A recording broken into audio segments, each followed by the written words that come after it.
اور اس حقیقت کو دنیا تک ڈیلیور کرنا ہی آپ کا الٹیمیٹ ٹیلوس ہے، پرپز ہے۔ یہی وہ ڈرائیونگ فورس تھی جس نے محمد صلی اللہ علیہ وسلم کے بعد 1,00,000 سے زیادہ صحابہ اکرام کو اپنے کمفرٹ زون سے، اپنے عالیشان گھر اور مدینہ جیسے مقدس شہر کو چھوڑ کر زمین کے کونے کونے، چائنا سے لے کر افریقہ تک سفر کرنے پر مجبور کر دیا تھا۔ انہیں پتا تھا کہ دنیا کمانا ضرورت ہو سکتی ہے، لیکن دعویٰ ان کی آئیڈینٹی تھی۔ دیکھیں، سائنس ہمیں یہ تو بہت ڈیٹیل میں بتاتی ہے کہ یہ دنیا کیسے چل رہی ہے، لیکن دنیا کی کوئی لیبوریٹری یا ایکویشن ہمیں اس بات کا جواب نہیں دے سکتی کہ یہ دنیا کیوں بنائی گئی۔ اور یہیں سے ہماری عقل ایک ڈیوائن گائیڈنس کی محتاج ہو جاتی ہے تاکہ ہم جان سکیں کہ ہم آخر یہاں آئے کیوں ہیں۔ اللہ سبحانہ و تعالیٰ نے قرآن مجید میں اس لاجیکل آرگیومنٹ کو ان لوگوں کے لیے بہت پہلے ہی کلیئر کر دیا تھا جو زندگی کو صرف پیدا ہونے، کھانا کھانے اور مر جانے کا نام سمجھتے ہیں۔ انسان کی فطرت ہے کہ وہ کبھی نہ کبھی اکیلے میں بیٹھ کر خود سے یہ سوال ضرور پوچھتا ہے کہ میری زندگی کا اصل مقصد کیا ہے، اور اللہ ان لوگوں سے ڈائریکٹ سوال کرتا ہے جو اس دنیا کی بیس لیس اور مٹیریلسٹک زندگی میں کھو گئے ہیں۔ افحسبتم انما خلقناکم عبثا وانکم الینا لا ترجعون، کیا تم نے یہ سمجھ لیا تھا کہ ہم نے تمہیں بیکار بنا کسی مقصد کے پیدا کیا ہے اور یہ کہ تم ہماری طرف لوٹ کر نہیں آؤ گے؟ اب اس آیت نے ہر اس سوچ کی بنیاد ہلا کر رکھ دی جو سمجھتی تھی کہ دنیا صرف انجوائے کرنے اور ایک رینڈم ایکسیڈنٹ کی وجہ سے بننے والی جگہ ہے۔ اللہ نے اس آیت کے ذریعے کلیئر کر دیا کہ تمہارا اس دنیا میں آنا کوئی حادثہ نہیں ہے، بلکہ تم ایک سپریم انٹیلیجنٹ ڈیزائن اور ایک طے شدہ ڈیوائن بلو پرنٹ کا حصہ ہو۔ تمہاری سانسیں گنتی کی ہیں، تمہارا واپس اپنے خالق کی طرف جانا طے ہے۔ تو پھر سوال یہ پیدا ہوتا ہے کہ ہم دنیا میں آخر کرنے کیا آئے ہیں؟ ہمارا اس دنیا میں کور مشن کیا ہے؟ اللہ نے اس الٹیمیٹ سوال کا جواب بہت ہی ڈائریکٹ الفاظ میں دیا ہے جس میں کوئی شک یا ڈاؤٹ کی گنجائش نہیں بچتی۔ سورہ داریات آیت 56 میں اللہ تعالی ارشاد فرماتے ہیں وَمَا خَلَقْتُ الْجِنَّ وَالْإِنسَ إِلَّا لِيَعْبُدُونَ، اور میں نے جن اور انسانوں کو صرف اس لیے پیدا کیا ہے کہ وہ میری عبادت کریں۔ اب یہاں پر سمجھنے والی سب سے اہم بات یہ ہے کہ اسلام میں عبادت کا مطلب کیا ہے۔ ہماری سب سے بڑی غلطی یہ ہے کہ ہم نے عبادت کو صرف نماز، روزہ، حج اور تسبیح تک لمیٹڈ کر دیا ہے۔ یقیناً یہ اسلام کے بیسک پلرز ہیں، لیکن عبادت اس سے کہیں زیادہ براڈ اور کمپریہنسو کانسیپٹ ہے۔ عربک ورڈ عبد کا مطلب ہوتا ہے غلامی یا سلیب بننا۔ عبادت کا اصل مطلب ہے کہ اپنی پوری زندگی کی ہر ایک ایکٹیویٹی کو اللہ کے احکامات پر اور پروفٹ محمد صلی اللہ علیہ وسلم کے طریقے کے مطابق گزارنا۔ اگر آپ ایک اسٹوڈنٹ ہیں اور آپ اس نیت سے ڈیپ ریسرچ کر رہے ہیں اور پڑھ رہے ہیں کہ آپ کی اس نالج سے امت کی بھلائی ہوگی اور امت کی خدمت کرو گے تو یہ عبادت ہے۔ اگر آپ اپنے بچوں کا پیٹ پالنے کے لیے حلال طریقے سے جاب یا بزنس کر رہے ہیں اور لوگوں کے ساتھ آنیسٹ ہیں تو آپ کا وہ آفس جانا اور محنت کرنا بھی عبادت ہے۔ یہاں تک کہ اگر آپ رات کو جلدی اس نیت سے سوتے ہیں کہ صبح اٹھ کر فجر کی نماز ٹائم پر پڑھوں گا اور اگلے دن دین اور دنیا کا کام انرجی کے ساتھ کروں گا، تو آپ کی وہ نیند کا ہر ایک سیکنڈ نامہ اعمال میں عبادت لکھا جاتا ہے۔ ہم اس دنیا میں اس لیے بھیجے گئے ہیں تاکہ ہم زمین پر اللہ کے خلیفہ بن کر اس کے لاز کو اپلائی کریں، اس کے قانون کو اپلائی کریں، انصاف قائم کریں، ظلم کو ختم کریں اور اللہ کے دیے گئے دین کو اپنی زندگی کا سینٹر بنائیں۔ لیکن ہم اس بنیادی مقصد کو بار بار بھول جاتے ہیں کیونکہ اس دنیا کی چمک دھمک، ٹیکنالوجی، سوسائٹی کا پریشر ہماری آنکھوں پر دھوکے کا پردہ ڈال دیتا ہے۔ انسان سوچنے لگتا ہے کہ یہ دنیا ہی سب کچھ ہے۔ وہ اپنی پوری انرجی، اپنا پورا فوکس، اپنی پوری جوانی صرف اس لیے قربان کر دیتا ہے تاکہ اس کا بینک بیلنس بڑھ جائے، سوسائٹی میں ایک اسٹیٹس بن جائے اور لوگ اس کی تعریف کریں۔ لیکن اللہ نے قرآن میں اس مٹیریلسٹک اپروچ اور دنیا کی حقیقت کو بہت خوبصورت اور ٹھنڈی چوٹ دینے والے انداز میں پیش کیا ہے۔ سورہ حدید آیت 20 میں اللہ تعالی ارشاد فرماتے ہیں جان لو کہ دنیا کی زندگی اس کے سوا کچھ نہیں کہ ایک کھیل ہے اور تماشا اور سجاوٹ، اور آپس میں ایک دوسرے پر فخر کرنا اور مال اور اولاد میں ایک دوسرے سے آگے بڑھنے کی ہوڑ ہے، اور دنیا کی زندگی تو دھوکے کے سامان کے سوا کچھ بھی نہیں ہے۔ تو یہ آیت ہماری سوئی ہوئی عقل کو جگانے کے لیے کافی ہے۔ اللہ نے ایگزیکٹلی ہیومن سائیکالوجی کو ڈسکرائب کر دیا ہے کہ بچپن میں ہم کھیل کود میں لڑتے ہیں، پھر جوانی میں انٹرٹینمنٹ میں جاتے ہیں، پھر خود کو سجانے اور گھر کو خوبصورت بنانے میں لگ جاتے ہیں، پھر سوسائٹی میں اسٹیٹس کا دکھاوا کرتے ہیں، اور آخر میں بڑھاپے میں آ کر صرف پیسہ اور پراپرٹی اکٹھا کرنے میں پوری زندگی ضائع کر دیتے ہیں۔ اللہ نے وارننگ دی ہے کہ جسے تم فائنل ڈیسٹینیشن اور سکسیس سمجھ بیٹھے ہو وہ میٹرکس کی طرح ایک لمبا ایلوژن ہے۔ اس دنیا کی حقیقت کو سمجھنے کے لیے پروفٹ محمد صلی اللہ علیہ وسلم نے سائنٹیفک اور فلسافیکل ڈیبیٹ سے ہٹ کر ایک عام انسانی سمجھ میں آنے والی بہت ہی پریکٹیکل اور ڈیپ مثال دی ہے۔ صحیح بخاری حدیث نمبر 6416۔ عبداللہ ابن عمر رضی اللہ عنہ روایت کرتے ہیں کہ رسول اللہ صلی اللہ علیہ وسلم نے میرے دونوں کندھے پکڑے اور فرمایا، دنیا میں اس طرح رہو جیسے تم کوئی اجنبی ہو یا راستہ چلتے ہوئے مسافر۔ تو اب ذرا اس سائیکالوجی کو سمجھیے۔ اگر ایک مسافر ایک لمبے سفر پر نکلتا ہے اور راستے میں تھک کر کسی پیڑ کے سائے میں آرام کرنے کے لیے بیٹھتا ہے تو کیا وہ اس پیڑ کے نیچے اپنا پرماننٹ گھر بنانے لگتا ہے؟ کیا وہ وہاں ڈیکوریشن کرتا ہے؟ کیونکہ اسے پتا ہے کہ یہ چھاؤں، یہ سایہ ٹیمپریری ہے، اس کا ایکچول گھر اور اس کی اصلی منزل کہیں اور ہے۔ تھوڑی دیر کے آرام کرنے کے بعد اسے آگے بڑھنا ہے۔ تو ہماری زندگی ٹھیک اس مسافر کی طرح ہے۔ تو یہ دنیا وہ پیڑ کا سایہ ہے اور ہماری الٹیمیٹ منزل آخرت ہے۔ اگر ہم پیڑ کے سائے کو ہی اپنی الٹیمیٹ منزل سمجھ لیں گے اور سارا ٹائم یہیں لگا دیں گے تو جب سفر آگے بڑھانے کا وقت آئے گا تو ہمارے پاس اگلے سفر کے لیے نہ کوئی پریپریشن ہوگی اور نہ ہی سفر کا خرچہ۔ لیکن یہاں ایک بہت ہی کریٹیکل سوال پیدا ہوتا ہے، اگر آخرت ہی سب کچھ ہے تو کیا ہم سب کچھ چھوڑ کر مسجدوں میں بیٹھ جائیں؟ کیا دعویٰ ہماری فرسٹ پرائیورٹی ہونی چاہیے یا دنیا کمانا اور اپنی لائف کو سیٹل کرنا؟ تو چلیے اس کو ایک لاجیکل اور سائنٹیفک پرسپیکٹو سے سمجھتے ہیں۔ امیجن کریں کہ آپ ایک میڈیکل سائنٹسٹ ہیں اور آپ نے سالوں کی ریسرچ کے بعد کینسر کی 100% گارنٹیڈ دوا ڈسکور کر لی ہے۔ اب آپ کے پاس دو راستے ہیں، یا تو آپ اس دوا کا فارمولا صرف اپنے پاس رکھیں، اپنی لائف انجوائے کریں اور لوگوں کو مرتا ہوا دیکھتے رہیں، یا پھر اپنی نیند، اپنا آرام قربان کریں، دنیا کے کونے کونے تک اس دوا کو پہنچائیں تاکہ انسانیت کی جان بچ سکے۔ لاجک اور ہیومینٹی دونوں چیخ کر کہیں گے کہ اس دوا کو چھپانا سب سے بڑا کرائم ہے۔ ٹھیک اسی طرح اللہ نے ہمیں ہدایت کی وہ دوا دی ہے جو انسان کی روح کا علاج کرتی ہے اور اسے جہنم کی ہمیشہ والی آگ سے بچاتی ہے۔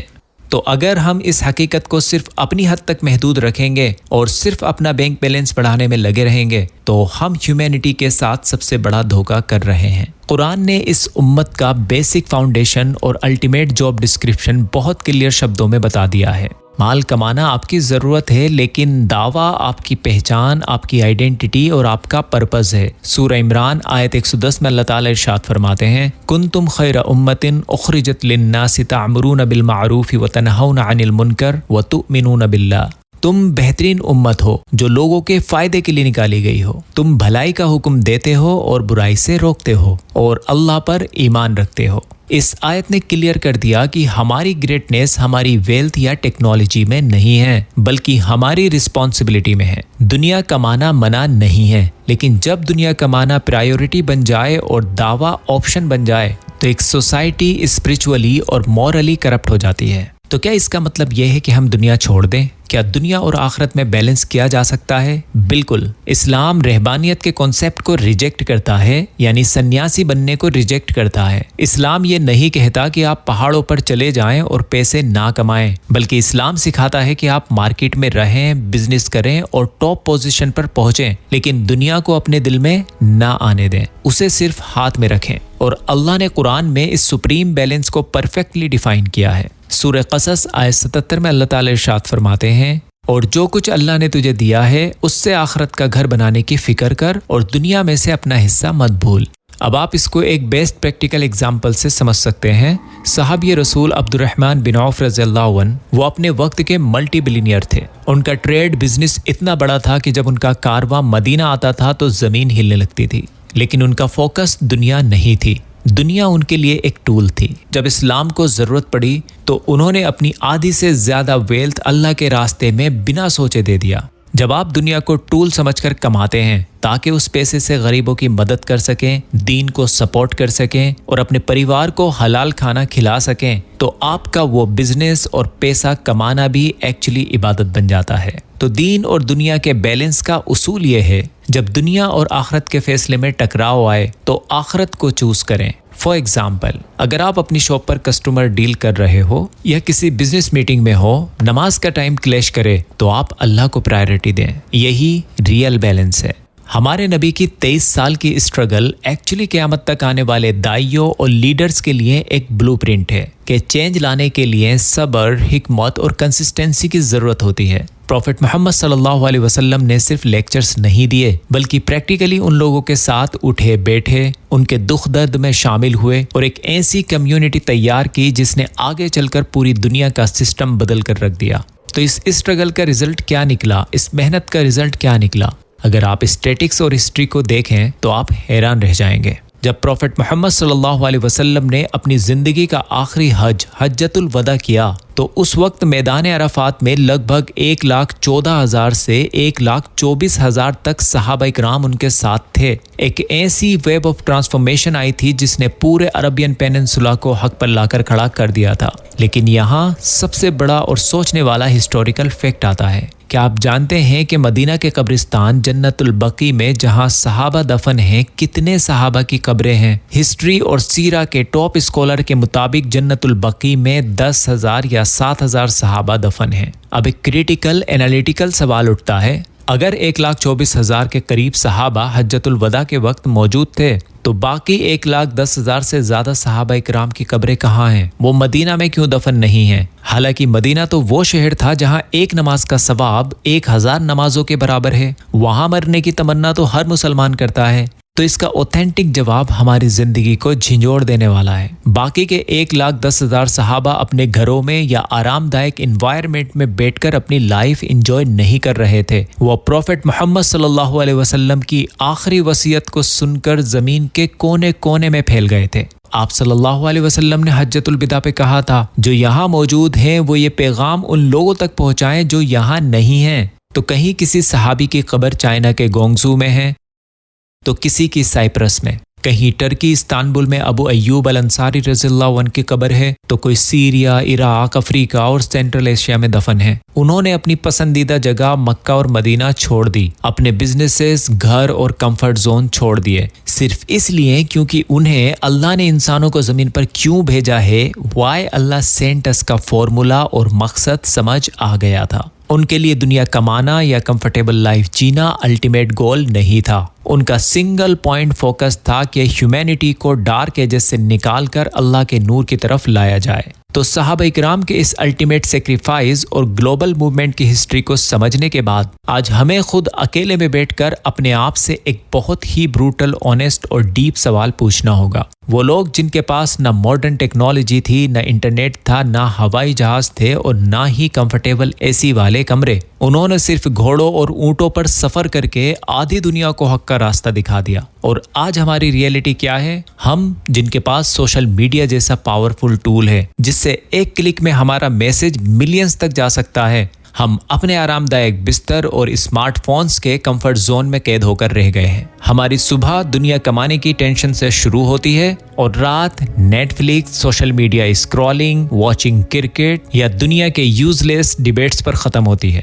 سائنس ہمیں بتاتی ہے کہ ٹائم اس یونیورس کا واحد ایسا نان رینیوبل سورس ہے جو کبھی واپس نہیں آتا۔ آپ کا کھویا ہوا پیسہ واپس مل سکتا ہے، آپ کی خراب ہیلتھ ریکور ہو سکتی ہے، یہاں تک کہ ٹوٹے ہوئے ریلیشنز جڑ سکتے ہیں، لیکن اگر وقت کا ایک سیکنڈ بھی گزر گیا تو دنیا کی کوئی ریورس انجینئرنگ، کوئی ٹیکنالوجی، کوئی پیسہ اس ایک سیکنڈ کو واپس نہیں لا سکتا۔ ہمارا بایولوجیکل کلاک کنٹینیوسلی ٹک ٹک کر رہا ہے۔ ہم ہر گزرنے والے دن کے ساتھ اپنی موت، اپنے کریٹر سے ملاقات کے اتنے ہی قریب ہوتے جا رہے ہیں۔ اللہ سبحانہ و تعالیٰ نے قرآن میں اس ہیومن سائیکالوجی اور سائنٹیفک ایبسولوٹ ریئلٹی کا ذکر بہت ہی سخت اور سیدھے الفاظ میں کیا ہے۔ سورہ حشر آیت 18، اے ایمان والو، اللہ سے ڈرو اور ہر جان یہ دیکھے کہ اس نے کل کے لیے آگے کیا بھیجا ہے، اور اللہ سے ڈرتے رہو، بے شک جو کچھ بھی تم کرتے ہو اللہ اس سے پوری طرح واقف ہے۔ یہ آیت صرف ایک اسپریچول ریمائنڈر نہیں ہے بلکہ ایک سپریم آڈٹ کا نوٹس ہے۔ کیا آگے بھیجے کا مطلب یہ ہے کہ تم نے اس ریسورسز کا کیا کیا جو اللہ نے تمہیں دیے تھے۔ اس الٹیمیٹ حساب کو سمجھانے کے لیے پروفٹ محمد صلی اللہ علیہ وسلم نے ایک ایسی حدیث بیان فرمائی ہے جسے پڑھ کر کسی بھی زندہ ضمیر والے انسان کی نیند اڑ جانی چاہیے۔ یہ حدیث بالکل کلیئرلی ڈیفائن کرتی ہے کہ آخرت میں ہمارا فائنل ایگزام کن پیرامیٹرز پر ہوگا۔ ترمذی حدیث نمبر 2416 گریڈ حسن۔ قیامت کے دن کسی بندے کے دونوں قدم اس وقت تک اپنی جگہ سے نہیں ہل سکیں گے جب تک کہ اس سے 5 چیزوں کے بارے میں نہ پوچھ لیا جائے۔ پہلا، اس کی زندگی کے بارے میں کہ کہاں گزاری۔ دوسرا، اس کی جوانی کے بارے میں کہ اسے کہاں یوز کیا، کہاں گلایا، کس کام میں لگایا۔ تیسرا، اس کے مال کے بارے میں کہاں سے کمایا، اور چوتھا، وہ مال کہاں خرچ کیا، اور آخری اور پانچواں، اس کے علم اور اس کی نالج کے بارے میں کہ اس پر کتنا عمل کیا۔ اب ذرا اس حدیث کی ڈیپ انالیسس کیجئے۔ زندگی کا سوال تو پہلے ہی پوچھ لیا گیا تھا، تو جوانی کا الگ سے کیوں پوچھا گیا؟ کیونکہ جوانی وہ پیک انرجی فیس ہوتا ہے جہاں انسان کا انٹلیکٹ، اس کی ہیلتھ، اس کے ایمبیشنز اپنے ہائیسٹ لیول پر ہوتے ہیں، اور وہی وہ ٹائم ہوتا ہے جہاں انسان ایلوژنز یعنی شہوت اور دکھاوے کا سب سے بڑا شکار ہوتا ہے۔ اگر آپ نے اپنی جوانی صرف پارٹیز میں، دنیا کی ریس میں اور اپنے ڈیزائرز کو پورا کرنے میں نکال دی تو آخرت کے دن قدم آگے بڑھنا ناممکن ہو جائے گا۔ مال کے بارے میں دھیان دیں تو 2 سوال ہیں۔ صرف یہ نہیں پوچھا جائے گا کہ حلال کمایا یا حرام، بلکہ یہ بھی پوچھا جائے گا کہ خرچ کہاں کیا۔ اگر حلال کما کر صرف برانڈز اور لگژری میں اڑا دیا اور امت کے غریبوں اور مسکینوں اور ضرورت مندوں اور مدرسوں اور مسجدوں اور دعوت کے کاموں میں انویسٹ نہیں کیا تو اس حلال پیسے کا حساب دینا بھی بھاری پڑ جائے گا۔ تو دوستو، یہ سوال وائی اللہ سینٹ اس، اللہ نے ہمیں کیوں بھیجا ہے؟ ہم اس دنیا میں صرف آکسیجن کنزیوم کرنے، EMI بھرنے اور ایک مہنگا گھر لینے اور آخر میں مر جانے کے لیے نہیں آئے ہیں۔ ہم اس دنیا میں اللہ کے خلیفہ، اللہ کے نائب بن کر آئے ہیں۔ ہمارا مقصد ہے اپنے خالق، اپنے کریٹر کو پہچاننا، اس کے آرڈرز کے آگے ٹوٹل سبمیشن کرنا۔ ہمارا الٹیمیٹ جاب ڈسکرپشن ہے دعویٰ، حق کی آواز کو لوگوں تک پہنچانا، چاہے اس کے لیے ہمیں اپنا کمفرٹ زون چھوڑنا پڑے۔ دنیا کمانے سے اللہ آپ کو نہیں روکتا، لیکن دنیا ہمارا راستہ ہے، منزل نہیں۔ پیسہ ہمارے پاکٹ میں ہونا چاہیے، دل میں نہیں۔ دنیا کی زندگی اس مسافر کی چھوٹی سی جرنی ہے جو پیڑ کے سائے میں آرام کر رہا ہے۔ کل جب موت کا فرشتہ سامنے کھڑا ہوگا تو آپ کا بینک بیلنس، آپ کے فالوورز، آپ کا اسٹیٹس سب یہیں دھرا کا دھرا رہ جائے گا۔ اس وقت صرف 2 چیزیں کام آئیں گی، آپ کا ایمان اور آپ کے اعمال۔ اس لیے اس زندگی کی اسکرپٹ ختم ہونے سے پہلے اپنے لائف کا پرپس پہچانیے، کیونکہ جس دن ہم اللہ کے سامنے کھڑے ہوں گے اس دن کسی ایکسکیوز، کسی ریگریٹ اور کسی اگر مگر کی کوئی جگہ نہیں ہوگی۔ فیصلہ ہمیں آج اور ابھی کرنا ہے، کیونکہ زندگی کا اگلا سیکنڈ بھی کسی کا محتاج نہیں ہے۔ اس ویڈیو میں بتائی گئی کچھ باتیں قرآن اور حدیث سے لی گئی ہیں۔ اگر اس میں کچھ غلطی ہوئی ہے تو یہ میری کمی ہے۔ اللہ اور اللہ کے رسول کا دین تمام غلطیوں سے پاک ہے۔ اللہ حافظ۔